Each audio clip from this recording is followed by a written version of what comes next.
Julian priest.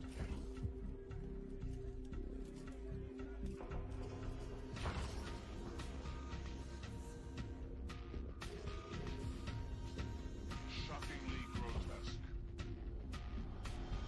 Yes, sirs. Do intentions equal actions?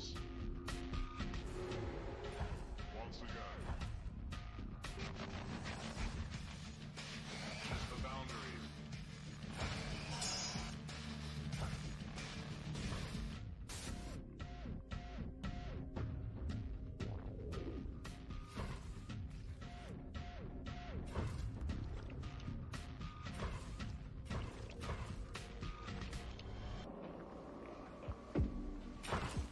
I conceived the ultimate act. I pushed the boundaries of suicide, art, even death itself. I paid the price for immortality in more ways than one. Be careful what you wish for. You just may get it. Sick as it is, though, you got to admit, there's something about it. I don't know. It looks kind of cool. Look at this.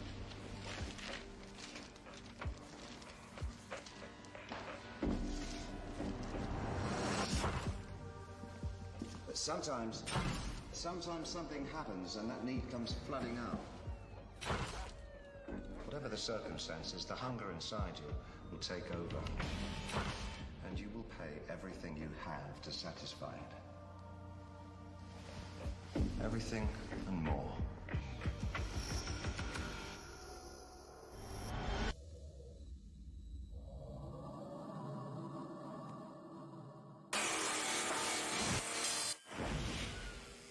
Time passes, things change. But we're still stuck inside our bodies. Still ourselves. Now and forever. You may want to get out. But there is no way out. Even when we die as ourselves. And for some people, this is the true nightmare. They can't stand themselves. They need to change. But you can't change. Unless you're lucky enough to know somebody who can change you.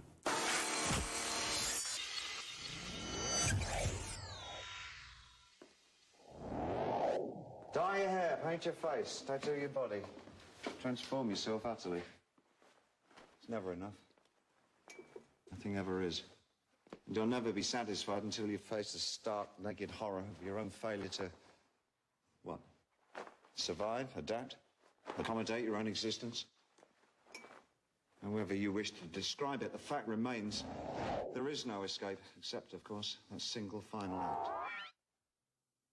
Death. Only this will set you free.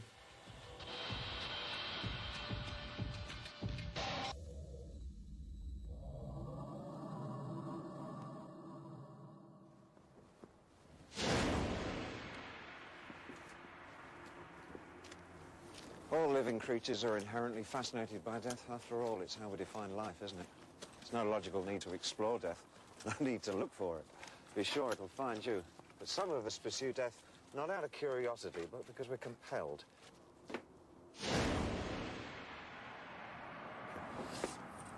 Facing death is easy. Facing life is hard. Sometimes the need to escape is inescapable, whatever the cost. Even when you know the only way out is the only way out.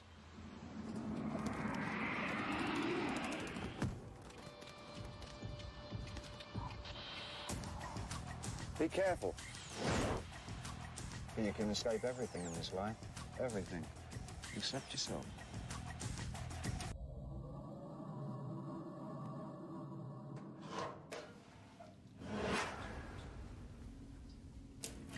Most people hide from their fears.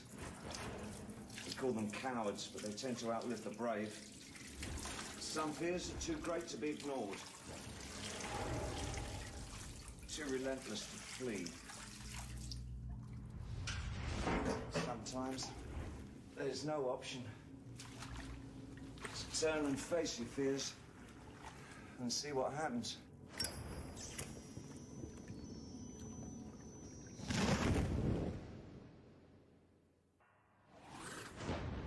We see what we expect to see and feel what we expect to feel. And if we expect to be afraid, then we will be afraid. And that's a fool's game. If you live your life in anticipation of doom, in the certainty of it, if you know it'll find you and overwhelm you, why fight it?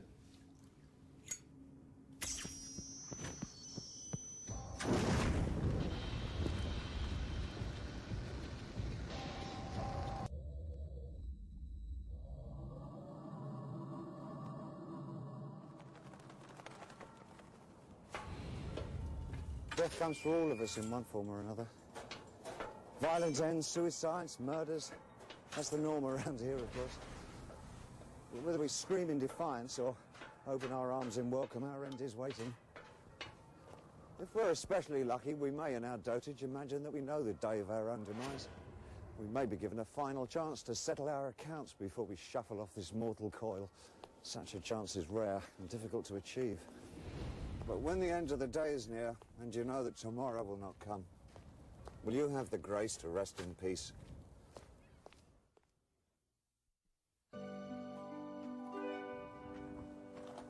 Things die, but life goes on. Some are reborn, some remade, some replaced. Some are missed, some prayed for, some cursed. Some remain as they always were, alone.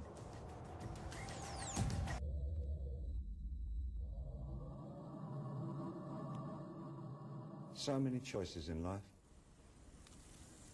So many variations on each and everything. Being a man, I find myself attracted not so much to any particular choice, but rather that there's more than one thing to try, and I want it all. For most men, the thrill of the hunt is both our blessing and our curse, the bane of wives and the boon of escort services. We're simply addicted to variety. We want not this or that, but this and that, and that and that, and that one there. That one looks good. Tastes good. Fun just never ends. Don't you wish you could have your cake and eat it too? Doesn't every man secretly wish that he could have every woman in the world, and yet have a monogamous, loyal, devoted relationship with each and every one of them? Well, he can. Maybe unfair, even abusive, but if you find the right person and you don't let their feelings get in the way, you can be unfair to your heart's content.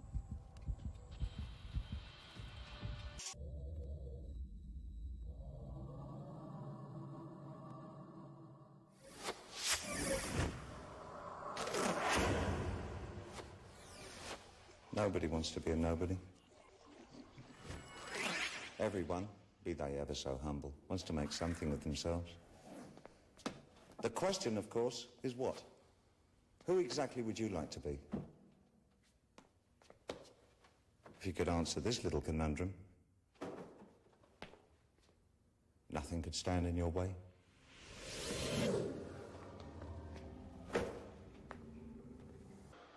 To be someone of importance, to be special, a universal desire, but with a hidden cost. For if you wish to rise above the masses, you must separate yourself from them. You must abandon those qualities that are universal and replace them with qualities unique unto yourself. You must do what it takes to become something else entirely.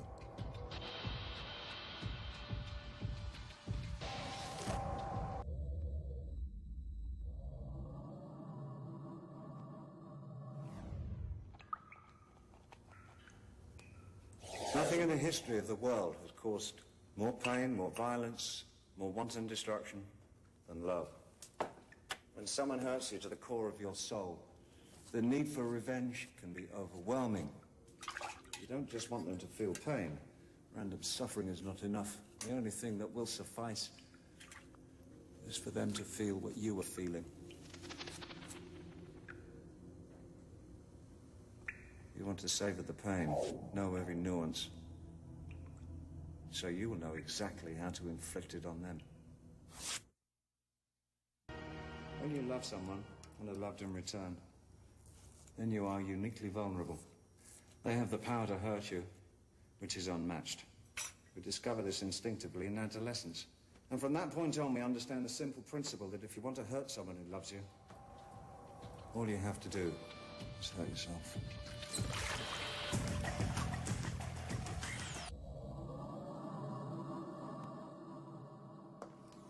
Beauty, it is often said, is in the eye of the beholder. What if the beholder can't see it? Is this a blessing or a curse? Beauty, after all, is rooted in truth, and truth may be an ugly sight indeed. But truth makes no excuses, allows no compromises, offers no comfort.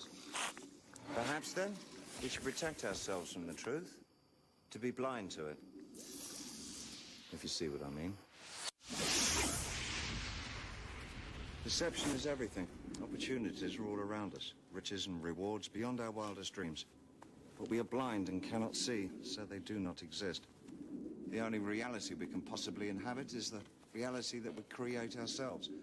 If we wish to change the world around us, we must change the way that we look at it.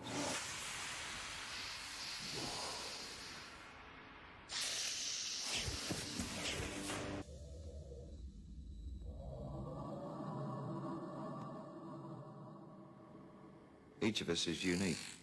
Of course, that's a given. But some of us are more unique than others. Some of us have a hard time fitting in. We just don't seem to belong.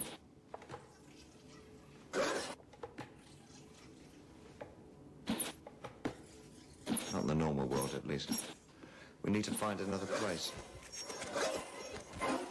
When that doesn't work, because it never does, then we move on, endlessly looking, hoping against hope that somewhere there's a place we can finally call home.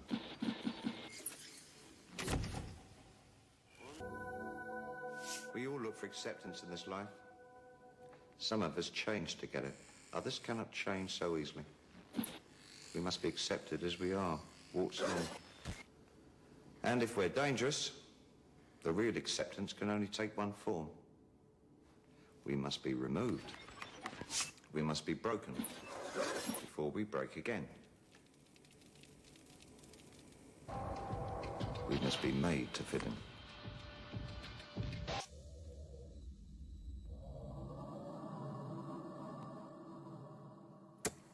Our children, I was once told, are like arrows shot into the future. Into time rather than space. We cannot know how far they will travel, but we can have some control over which direction they point, with how much force they leave. And there, our control ends. Once released, they're on their own. We cannot tell where they will land, only watch and hope.